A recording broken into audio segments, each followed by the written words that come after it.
नमस्कार दोस्तों, बिना देर किए आज को हम इस सेशन को स्टार्ट करते हैं जो कि मेधा छात्रवृत्ति के चक्रव्यूह भेदन सीरीज है। और इसमें हम प्रीवियस ईयर क्वेश्चन रीजनिंग के कर रहे हैं। अभी तक से 25 नंबर तक क्वेश्चन कर लिए थे और आज के क्वेश्चन हम 26 से 29 देखने वाले हैं जो कि ग्राफ से रिलेटेड है। तो ग्राफ में आप देख रहे हैं, यहाँ पर ये कुछ डाटा दिया गया है। इसमें व्हाइट और यहाँ पर जो ये कलर टाइप का दिया गया है, इसमें ये लिखा गया है कि एक शामिल हुआ जो व्हाइट कलर में है, और डॉट डॉट डॉट लाइन जो बीच में दिया गया है उसको बोल दिया गया है क्वालिफाइड, मतलब सफल छात्र है। तो इन दोनों बातों को आपको याद रखना होगा। और यहाँ पर देखिए 26 नंबर क्वेश्चन से हम शुरू करते हैं। 26 नंबर क्वेश्चन जो कि कह रहा है कि स्कूल सी से छात्रवृत्ति परीक्षा में शामिल होने वाले छात्रों का अनुपात, यानी स्कूल सी में जो छात्र होंगे, तो स्कूल सी में शामिल होने वाले मतलब व्हाइट वाला, और सी में व्हाइट वाला आप ध्यान से देखेंगे तो पाएंगे कि ये कितना है, तो ये है 32-50। इसके बाद क्या कह रहा है, इसका अनुपात निकालना है, मतलब इसका अनुपात निकालना है। किससे निकालना है? जिससे भी निकालना होता है वो नीचे होता है। तो कह रहा है कि परीक्षा में शामिल होने छात्रों का अनुपात परीक्षा में उत्तीर्ण होने वाले छात्रों के साथ क्या है। परीक्षा में उत्तीर्ण होने वाले मतलब इसी साल में शामिल हुए 32-50, लेकिन उत्तीर्ण कितना हुआ, तो उत्तीर्ण हो गए 22-50। और इसी का आपको अनुपात निकालना है। तो सिंपल अनुपात निकालने के लिए आपको कटा देना होता है। देखिए लास्ट में 0 होता है, ये कट जाता है। 5 लिस्ट को कटा दीजिए, 5 छक्का 30 और 2 32, 5 25। यहाँ से 5 चौके 20, 2 और 5 25। फिर 5 से कटाएंगे आप, ये 9 बार में, और 5 लिए कटाएंगे 13 बार में। फाइनली हमारा 13/9 आया। और इसको अनुपात के रूप में लिखने पर ये 13:9 इस तरीके से लिखाएगा। अब यही हमारा राइट आंसर है। लेकिन इसमें देखिए ध्यान से कि इसमें कोई भी ऐसा ऑप्शन नहीं है कि 13:9 हो। आप क्या करेंगे, यहीं पर गलत कर देंगे। जैसे ही देखेंगे 13:9 आया, ऑप्शन मैच नहीं कर रहा है, तीसरा है, और तीसरा राइट ऑप्शन मारेंगे और आपका सवाल जो होगा आंसर गलत हो जाएगा। क्यों? क्योंकि तीसरा ऑप्शन में 9:13 है, न कि 13:9। और हमको निकालना क्या है, देखना क्या है कि 13:9 ही होना चाहिए। और ऐसे में क्या करेंगे, तो ऐसे में एक चौथा ऑप्शन है, इनमें से कोई नहीं, और वही हमारा आंसर हो जाएगा। तो इस क्वेश्चन का राइट आंसर जो होगा वो ऑप्शन नंबर 4 हो जाएगा। 27 नंबर देखिए, कह रहे हैं कि स्कूल ए से 7 छात्रवृत्ति परीक्षा में उत्तीर्ण छात्रों की संख्या, मतलब कि स्कूल ए से पास कितने हुए। तो स्कूल ए जो है वो पास होने वाला है 1750। इस चीज पर ध्यान देंगे, ठीक। और स्कूल ए से ये पास है 1750। जो क्वेश्चन में कह रहा है पहले हम उसको लिखते हैं यहाँ पर। अब ये कह रहा है कि उत्तीर्ण छात्रों की संख्या और स्कूल बी से परीक्षा में उत्तीर्ण छात्रों की संख्या का अनुपात क्या है। और 20 से उत्तीर्ण, तो 20 से उत्तीर्ण जो छात्र हैं वो कितना है, वो है 1250, क्योंकि डॉट डॉट लाइन में 1250 ही दिखा रहा है। और इसका अनुपात निकालना है, तो सिंपल कुछ मत कीजिए, आप कटा दीजिए। लास्ट जी में 0 रहता है ना, तो ये कट जाता है।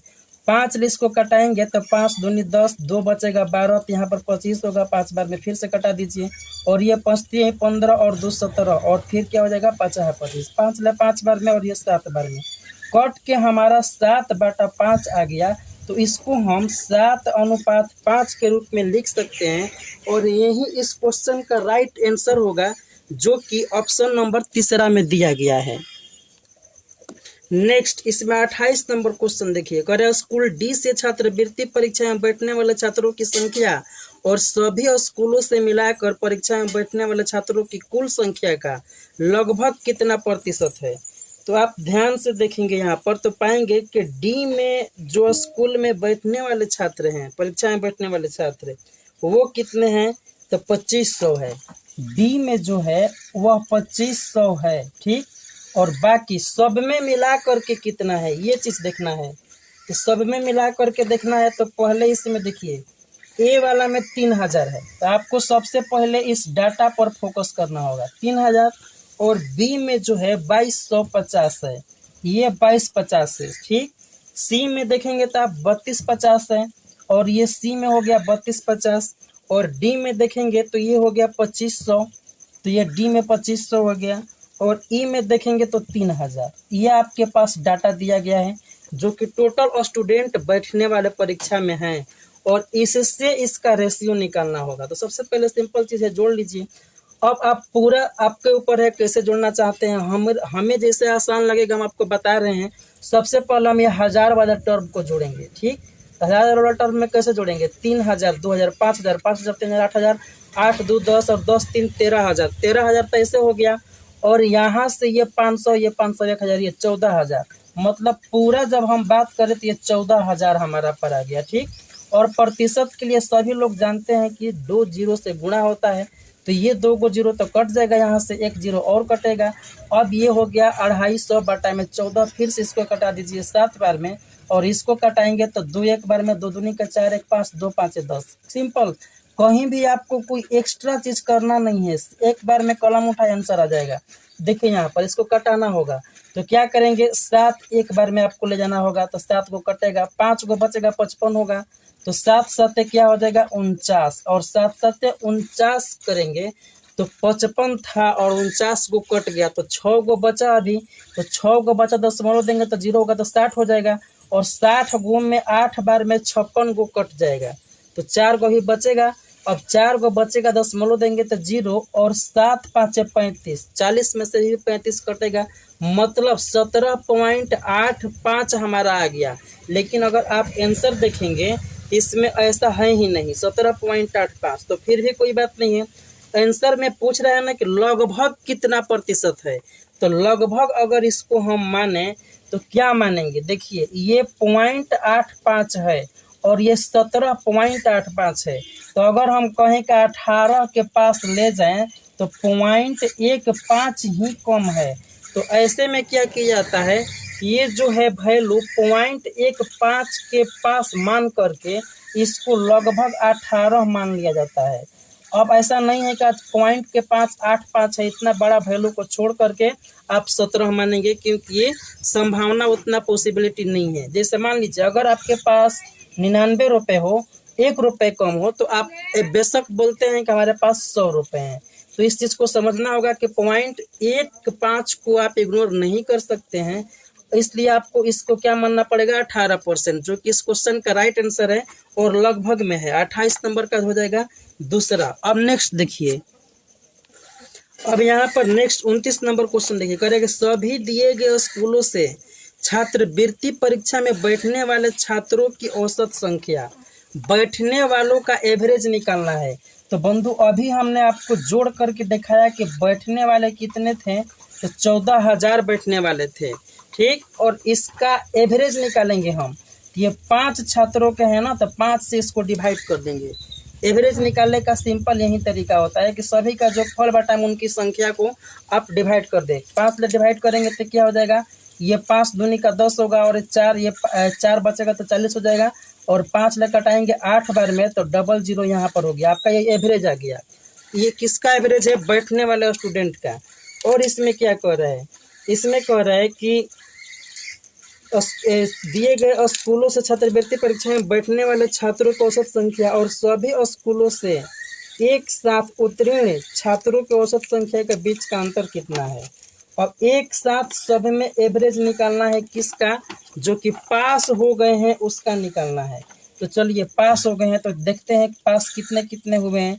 1750 एक ए वाला में पास, और 1250 जो है वो कितना में पास है बी वाला में, और सी वाला में कितना है 2250, ये 2250 है। और डी वाला में कितने पास हैं, तो डी वाला में पास है 2000, ये 2000 पास है डी वाला में। और ई वाला में पास कितने हैं, तो ये ई वाला में भी पास है 2000। अब पूरा इसको हम जोड़ेंगे तो कितना होगा, 2 2 4 2 6 1 7 1 8000, तो ये हो गया 8000, ये हो गया। अब यहाँ से देखिए 500 ये तो 8500, और 500 यहाँ से लेंगे तो 8.5 में 5 जोड़ेंगे तो ये 9000 हो जाएगा, जबकि 250 यहाँ पर है, यानी कि 9250 रुपया होगा, ठीक।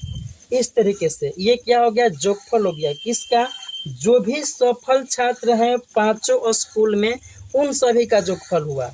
तो एवरेज निकालने के लिए सिंपल क्या करेंगे, हम 5 से डिवाइड करेंगे और पाएंगे कि 5 एक बार में, इसमें से 5 को कटे 4 बचा, तो 5 8 40, 2 फिर 5 25, इतना 1850।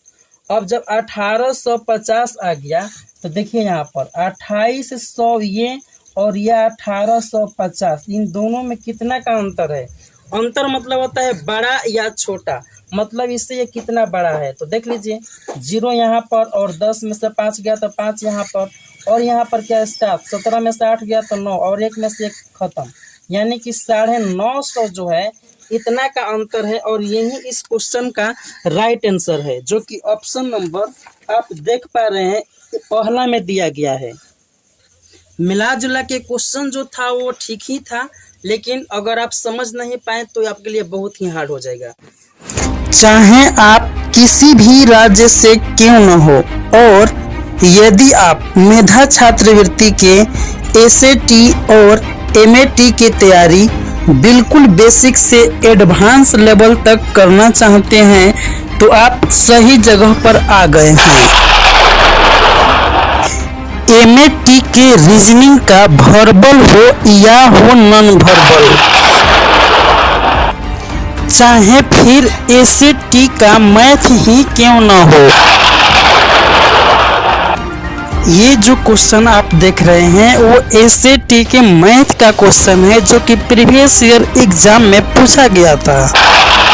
और ये जो क्वेश्चन है उस बुक का क्वेश्चन है जहां से इसे हूबहू छाप दिया गया है। मैथ में केवल इतना ही नहीं, जैसे लेटेस्ट पैटर्न पर जो क्वेश्चन बनते हैं, आपको उदाहरण के लिए बताते हैं कि यहाँ पर ये प्रोबेबिलिटी से क्वेश्चन है, और प्रोबेबिलिटी के क्वेश्चन जितने भी टाइप के बन सकते हैं उन सारे का कलेक्शन आपको मिलेगा। यहाँ पर देखिए ये रेलगाड़ी से क्वेश्चन है, जो कि लेटेस्ट पैटर्न पर आया हुआ है, और टाइम स्पीड डिस्टेंस इसी से रिलेटेड है। तो इस टाइप के क्वेश्चन भी आपको हम देते हैं, और वो भी टाइप वाइज। यहाँ पर देखिए टाइम एंड वर्क का क्वेश्चन है, और आपको उदाहरण के लिए हम बता दे रहे हैं दिखा करके कि आपको किस तरीके से क्वेश्चन देते हैं और उसका सॉल्यूशन क्या है। सभी का नहीं, केवल एक का आपको हम दिखा रहे हैं। देखिए यहाँ पर टाइम एंड वर्क का क्वेश्चन आपको दिखा रहे हैं, सारे टाइप।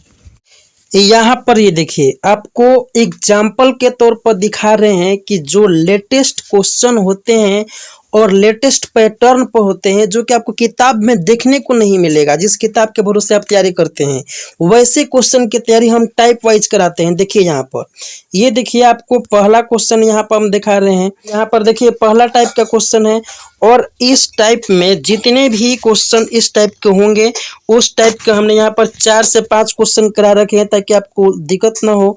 और यहाँ पर देखिए यहाँ पर देखिए दूसरा टाइप क्वेश्चन देखने को मिल गया। ठीक इसी तरीके से आगे देखिए, आगे यहाँ पर देखिए आपको हम दिखा रहे हैं, ये तीसरा टाइप आपको देखने को मिलेगा। यहाँ पर तीसरा टाइप है। ठीक इसके बाद देखिए आपको हम दिखा रहे हैं यहाँ पर देखिए पांचवा टाइप।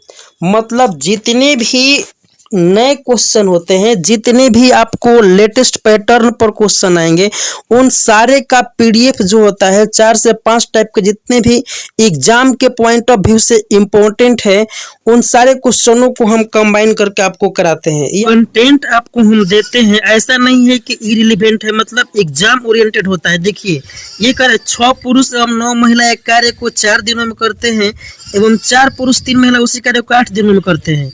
तो 20 पुरुष एवं 6 महिलाएं उसी कार्य को कितने दिनों में करेंगे। और ये आपको हम कंटेंट से दिखा रहे हैं कि इतना मिलता जुलता कंटेंट मेरा होता है कि इस क्वेश्चन को आप आसानी से बना सकते हैं। देखिए यहाँ पर अगर आप टाइम एंड वर्क के 5वां नंबर टाइप अगर आप देखते हैं, ये देखेंगे 5 नंबर टाइप, इसमें कुछ क्वेश्चन आपको देखने को मिलेगा। और क्वेश्चन यहाँ पर ये देखिए दूसरा क्वेश्चन अगर आप देखेंगे तो दूसरा क्वेश्चन देखिए यहाँ पर 3 पुरुष तथा 7 महिलाएं काम को 5 दिनों में कर सकते हैं, जबकि 4 पुरुष तथा 6 महिलाएं उसी को 4 दिनों में कर सकते हैं। तो 10 महिलाओं का समूह मिलकर कितने दिनों में करेगा। और ये दोस्त इतना नहीं है, इतना आपको दिखा रहे हैं यहाँ पर। इस टाइप के जितने भी क्वेश्चन बनेंगे यहाँ से 4 से 5 क्वेश्चन आपको देखने को मिलेगा। और यकीन मानिए आप जो भी क्वेश्चन पढ़ेंगे ना वो सारा का सारा आपका एग्जाम ओरिएंटेड होगा, न कि कोई फालतू का चीज़ होगा। इसीलिए हमारे यहाँ का रिजल्ट हमेशा आता है और हमारे यहाँ का बच्चे सफल होते ही हैं। तो फिर आप यहाँ पर प्रूफ देख लिए, आपको हमने दिखा दिया पूरा। ये आपको हम एक केवल टाइम एंड वर्क का दिखा दिए हैं और ऐसे जितने भी क्वेश्चन बनते हैं उन सारे का हम आपको पीडीएफ प्रोवाइड करते हैं और उसका वीडियो सॉल्यूशन भी प्रोवाइड करते हैं, जिससे कि आपको मैथ में आसानी से 20 में 15 प्लस आ ही जाता है। तो सोचिए कि जिस लड़के का 20 में 15 प्लस आ जाए तो फिर जीके ही रह जाता है उसके लिए मायने रखना। और जीके भी आप चुटकियों में उड़ा सकते हैं। चलिए अब बात कर लेते हैं जीके जीएस की। अगर हम जीके जीएस की बात करें तो हम कहेंगे कि आपको हम कुछ नोट्स दे देंगे जहां से क्वेश्चन हूबहू आ जाते हैं और आप उसे याद कर लेना, लेकिन इस पर भरोसा आप लोगों का नहीं होगा। चलिए हम आपको क्वेश्चन दिखाते हैं और इसके लिए आपको हम दिखाते हैं सीधे अपने कंटेंट, जिस पर आप आंखों देखा हाल भरोसा कर सकते हैं। देखिए क्वेश्चन ये 2023 का है। गैल्वीकरण या यशद लेपन एक प्रकार का विद्युत लेपन है। इसमें किस धातु का परत लोहे पर चढ़ाई जाती है ताकि उसका संक्षारण और जंग लगना रुक सके। मतलब संक्षारण और जंग लगने को रोकने के लिए किस धातु का परत चढ़ाते हैं। अब आपको हम नोट्स दिखाते हैं, कुछ बच्चों का ये लिखा हुआ नोट्स है। इसी में यहाँ पर आप देखेंगे तो एक क्वेश्चन यहाँ पर देखिए, यहाँ पर एक क्वेश्चन है कि लोहा पर जंग लगने से बचने के लिए किस धातु की परत चढ़ाई जाती है। तो आंसर क्या हो जाएगा, जिंक। और इस प्रक्रिया को क्या कहते हैं, लोहे पर जस्ता की परत चढ़ाने की प्रक्रिया को क्या कहते हैं, तो गैल्वेनाइजेशन। और यही इस क्वेश्चन में मिक्स किया गया है और इस क्वेश्चन की यही खास विशेषता है। देखिए यहाँ पर कि उसका संक्षारण और जंग लगना रोक सके, तो जंग लगने के रोकने के लिए जिंक के परत चढ़ाते हैं और यही आंसर हो जाएगा। इतना ही नहीं, यहाँ पर देखिए और क्वेश्चन आपको हम दिखा रहे हैं। ये देखिए यहाँ पर 3 कठिया प्रथा संबंधित है। किससे संबंधित है, तो नील से। और देखिए इस क्वेश्चन को आपको हम नोट से मिलाकर दिखा रहे हैं। देखिए यहाँ पर लिखा गया है कि 3 कठिया प्रथा क्या था, तो 1 बीघा के 3 काठा में नील का खेती करना 3 कठिया प्रथा था। और क्वेश्चन आपको हम दिखाते हैं, यहाँ पर देखिए क्वेश्चन, आजाद हिंद फौज की स्थापना किसने की, आंसर सुभाष चंद्र बोस। और यहाँ पर ये देखिए नोट्स में आप देखिए ये पूरा पाकिस्तान की मांग लाहौर अधिवेशन में किसने किया, इस तरीके से बनाया हुआ है नोट्स। और यहाँ पर एक क्वेश्चन है, आजाद हिंद फौज की स्थापना किसने किया, तो देखिए सुभाष चंद्र बोस। और आपको दिखाते हैं, यहाँ पर देखिए लिखा गया है कि शांति निकेतन की स्थापना किसने की, तो रविंद्रनाथ टैगोर। और ये देखिए हमारे नोट्स जो बच्चों द्वारा तैयार किया गया उसका कॉपी का आपको दिखा रहे हैं हम कि रविंद्रनाथ टैगोर ने कलकत्ता में किसका स्थापना की, तो आंसर क्या है, शांति निकेतन। अब ये देखिए इस तरीके से आपका ये नोट्स बनाया जाता है। और नोट्स पर आप डाउट न करें क्योंकि ये जो है रिटन है, हाथों द्वारा लिखा गया है। और ये जो नोट्स है आपको यकीन मानिए इतना नंबर ले आने में सक्षम है कि आपकी मेहनत जो है बेकार नहीं जाएगी। और इसी बदौलत हमारे यहाँ का स्टूडेंट हर साल रिजल्ट लाते हैं। तो फैसला आपके हाथों में, हमने आपको पूरा का पूरा प्रूफ दिखा दिया। और तो अब आप हमारी बातों पर न सही बल्कि हमारे कंटेंट को देख करके क्वेश्चन को मिला करके आप भरोसा कर सकते हैं। तो फिर देर किस बात की, आज ही हमारे इस कोर्स को ज्वाइन कीजिए और बहुत ही कम रेट में आप तैयारी कीजिए, एकदम सस्ते दाम में और बहुत ही बेस्ट कंटेंट के साथ में। तो अब आप निश्चित रूप से देख लिए होंगे, मतलब साफ है, चाहे हो एमएटी का रीजनिंग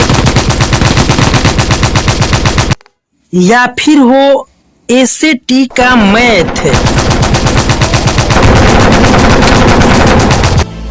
या फिर एसएटी का जीके जीएस ही क्यों ना हो, अब आपके तैयारी में बाधा कभी नहीं बनने वाला है। तो फिर देर किस बात की, अभी उठाइए फोन और मुझे व्हाट्सएप या कॉल कीजिए इस नंबर पर और आप अपना कोर्स ज्वाइन कीजिए और आज ही से तैयारी शुरू कर दीजिए और आप अपना एक रिजल्ट निश्चित कर लीजिए। अपने माँ बाप के बोझ को कम कर दीजिए और आप अपना पढ़ाई की खर्चा खुद ही उठा लीजिए। तो फिर आप इस कोर्स को ज्वाइन कीजिए और आप मेधा छात्रवृत्ति की तैयारी कीजिए मेरे साथ और निश्चित रूप से रिजल्ट लाइए आप मेहनत के बदौलत, न कि किसी के एहसान के बदौलत।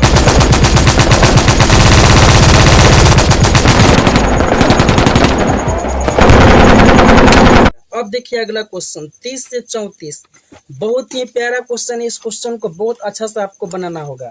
देखिए इसमें पढ़ रहे हैं क्वेश्चन को, आप ध्यान से देखिएगा। A B C D E और एफ 6 व्यक्ति हैं, 6 को व्यक्ति दिया गया है। सी एफ की बहन है। इस लाइन पर फोकस करते हैं थोड़ी सी। सी जो है सी वह एफ की बहन है, तो एफ की ये बहन है, बहन, और ये है कौन? ये सी है। ध्यान से देखिएगा एक एक बात को ध्यान से। एफ की बहन सी है, सी जो है एफ की बहन है, तो सी जो है एफ की बहन दिखा दिए। आगे बी ई के पति का भाई है। एक है बी जो ई के पति के भाई है। मान लीजिए यहाँ पर ये बी है और ये क्या है ना, ये ई है, ई के एक पति है, पति, और इसका एक भाई है जो इसको बी दिखा रहा है। ये क्या है? इसका भाई है। ठीक, ध्यान से देखिएगा। जो बी है वह ई के पति का भाई है। अब आगे देखिए डी डी ए के पिता एवं एफ के दादा है। एक है डी और ये डी है क्या? तो ए के पिता है और एफ का दादा। अगर हम यहाँ पर ए मानते हैं तो इसके ये क्या हो जाएंगे? पिता। और यहाँ पर अगर हम एफ मानते हैं, एफ, तो ये एफ के क्या हो जाएंगे? दादा। थोड़ी सी आपको ध्यान देना है यहाँ पर कि डी जो है ए के पिता है और एफ के दादा है। जैसे डाटा दिया है आपको वैसे अरेंज करना है सबसे पहले। अब इसमें क्या कह रहा है कि समूह में 2 पिता, पिता की संख्या कितनी है ये आपको देखना है, ये 2 होना चाहिए।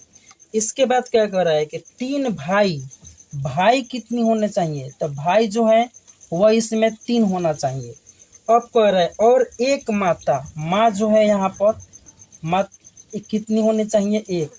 अब ये क्वेश्चन का फॉर्मेट हो गया, मतलब ये पूरा क्वेश्चन का फॉर्मेट है। इसके आधार पर आपको क्वेश्चन को अब बनाना है। क्वेश्चन में डाटा इतना ही दिया गया है। जो भी डाटा दिया गया आपके सामने हम लिख लिए हैं और इसको हम सॉल्व करने की कोशिश करते हैं। तो अब देखिए यहाँ पर आगे क्वेश्चन नंबर 30 कर, इसमें माँ कौन है? माँ, माँ के रूप में बताना है कि कौन है। तो देखिए माँ एक स्त्री होती है और एफ की बहन है, मतलब सी क्या है? सी एक स्त्री है। यहाँ पर ये बहन है तो स्त्री होगी। अच्छा, ई का पति, जब ये एक व्यक्ति है इसके बारे में पता नहीं है, जब ये पति है तो ये पत्नी होगी और पत्नी होगी तो इसको हम स्त्री बोल सकते हैं। तो अब यहाँ पर ये देखना है कि 2 स्त्री इसमें अवेलेबल है, एक सी और एक ई। तो माँ तो दोनों में से कोई एक हो सकती है। क्लियर तक दिया नहीं गया है कि सी माँ है या फिर ई माँ है। फिर भी आपको सोचना होगा, थोड़ा सा सोचना होगा। सोचिए, अगर एफ की बहन माँ होगी तो फिर इसमें दादा का जिक्र ही नहीं होगा। अगर ये दादा का जिक्र हो गया है मतलब ई जो है ना वो माँ है। क्यों है? क्योंकि दादा जो होते हैं ना वो अपने रिलेशन में होते हैं, और जब ये जो हो जाएगी, मान लीजिए किसी के बहन, इसके शादी हो गया, अब इसका जो लड़का होगा तो ये बहन का लड़का जब होगा, और बहन का लड़का जब अपने फैमिली में रहेगा बहन भाई के पास, तो उसको नाना से संबोधित करेगा, ना कि दादा से। अब ये जो है पति पत्नी के जो लड़का होगा ना उस वही दादा से संबोधित करता है अपने फैमिली में। तो इस बात से एक ही चीज़ यहाँ पर झलक रहा है कि जो माँ है ना वो सी नहीं है, ई है। क्यों ई है? क्योंकि यहाँ पर दादा का मेंशन किया गया और दादा जो होता है अपने फैमिली में होता है, ये अदर फैमिली में चले जाएगा। ठीक, तो हम कह सकते हैं कि ई क्या है? तो ई एक माँ है। ठीक, तो यहाँ पर 31 नंबर का आंसर क्या हो जाएगा? चौथा हो जाएगा। अब देखिए नेक्स्ट, यहाँ पर नेक्स्ट में देखेंगे आप ई के पति कौन है, तो ई के पति के रूप में देखना है कौन है। ठीक, तो एक बात बताइए, जब इसका ये माँ हो गई तो माँ हो गई तो इसका कोई एक ना बच्चा होगा ही होगा, और जब ये बच्चा होगा तो ये इसको दादा बोल रहा है और एक ही फैमिली से ये है, तो ये इसके पिता है और ये इसके दादा। तो इनडायरेक्टली रूप से अगर इसको हम देखें ई को यहाँ पर शिफ्ट करके ई को, तो ये क्या हो जाएगा, ई को ध्यान से देखेंगे तो ई इसके पति हो जाएंगे और ई जो है एफ इसका बेटा हो जाएगा और ये इसका पति पिता है तो इसका दादा हो जाएगा। तो हम कह सकते हैं कि ई के पति कौन है, तो ई के पति ए हो जाएगा। ए क्यों हो जाएगा, क्योंकि यही इसमें एक पिता का यहाँ पर इसके ये पिता है और इसके ये दादा, तो इनडायरेक्टली रूप से ये इसके पिता हो सकता है, मतलब इसका पुत्र हो सकता है। ए का पुत्र ये हो सकता है क्योंकि पुत्र यहाँ पर पुत्र और यहाँ पर ये पिता, और पिता के पिता को ही दादा बोलते हैं।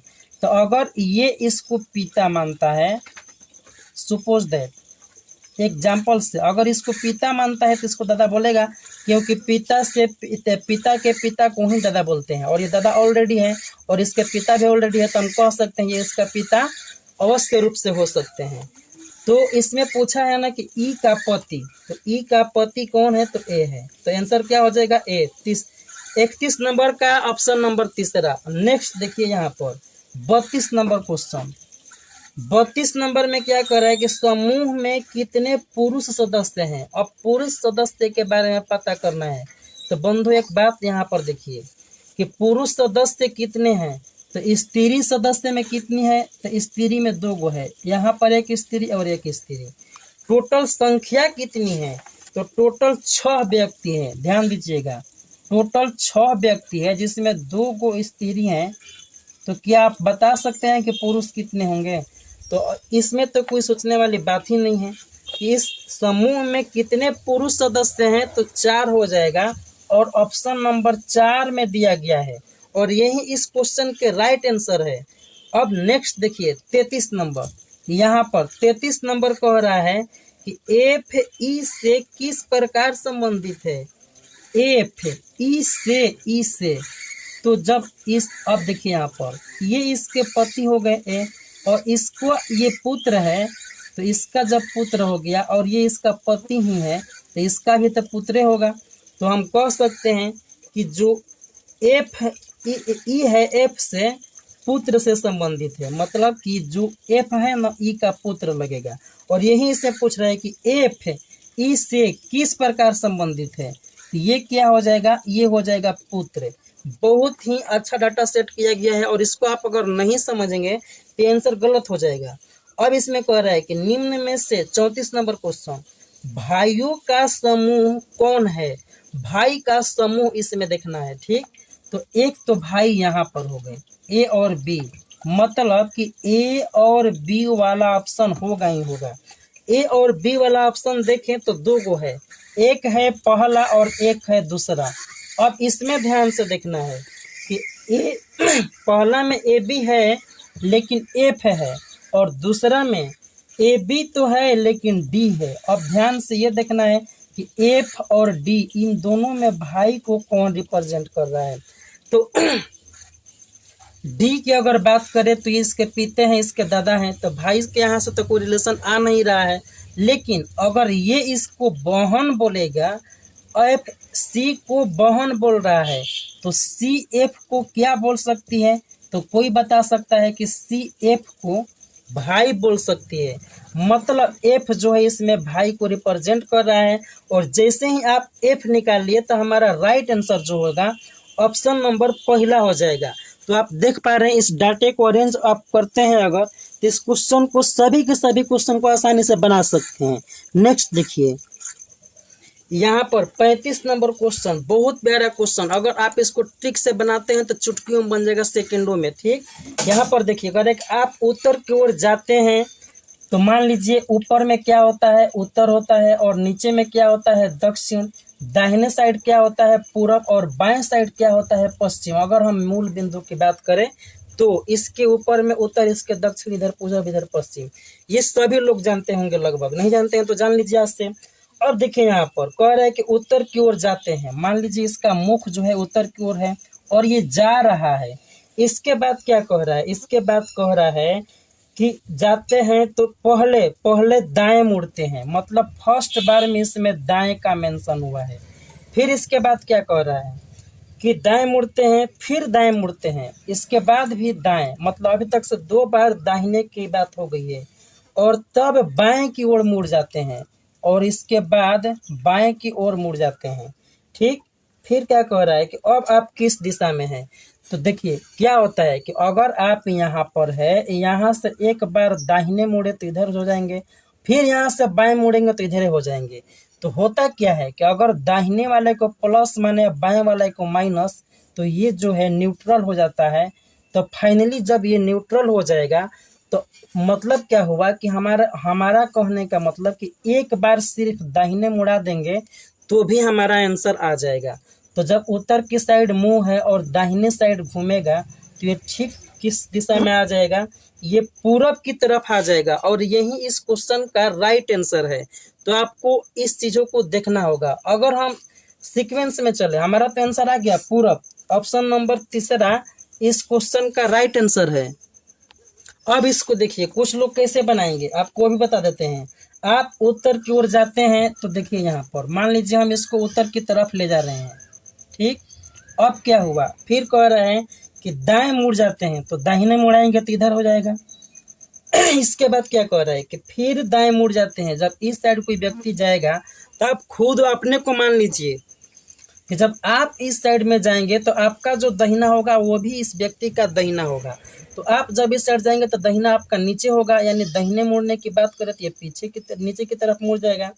अब क्या हुआ, देखिए क्वेश्चन में क्या हुआ, पहले दाएं हमने मुड़ा दिया, फिर दाएं मुड़ा दिया और फिर क्या कह रहा है ना कि उत्तर की तरफ पहले गया, उत्तर की तरफ, और इसके बाद दाएं मुड़ा दिया तो दाएं मुड़ गया, फिर दाएं मुड़ा तो फिर दाएं मुड़ा दिए। इसके बाद क्या कह रहा है, यहाँ से बाएं मुड़ रहा है तो यहाँ से बाएं मुड़ाएंगे आप तो ये इस दिशा में होगा। क्यों होगा, क्योंकि आप खुद इस तरफ से मुंह करके देख लीजिए, आपका बाएं इस साइड है तो इसका भी बाएं इस साइड है। तो फाइनली किस दिशा में जा रहा है, पूरब में। तो आप जैसे ही बनाएं आपके ऊपर है, बट हम आपको राय देंगे कि जब केवल दिशा की बात की जाए तो आपको इस तरीके से ट्रिक को अपनाकर भी क्वेश्चन को बना लेना है, व्यर्थ में समय खराब नहीं करना है। लेकिन इसमें अगर दूरी निकालना हो तब तो आपको ग्राफ निकालना ही पड़ेगा, ग्राफ खींचना ही पड़ेगा। तो आज के वीडियो को हम इतना ही पर शॉर्ट्स करते हैं। वीडियो कैसे लगी कमेंट जरूर कीजिएगा। हम पूरा के पूरा कोशिश करते हैं कि हर एक क्वेश्चन का सॉल्यूशन आपको आसान लैंग्वेज, एकदम आसान से आसान तरीके से दें। तो अगर आप चैनल पर नए हैं तो सब्सक्राइब जरूर कर लें और उसके बाद बेल आइकन को जरूर प्रेस कर लें। मिलते हैं हम नेक्स्ट वीडियो में, तब तक के लिए टेक केयर, बाय बाय।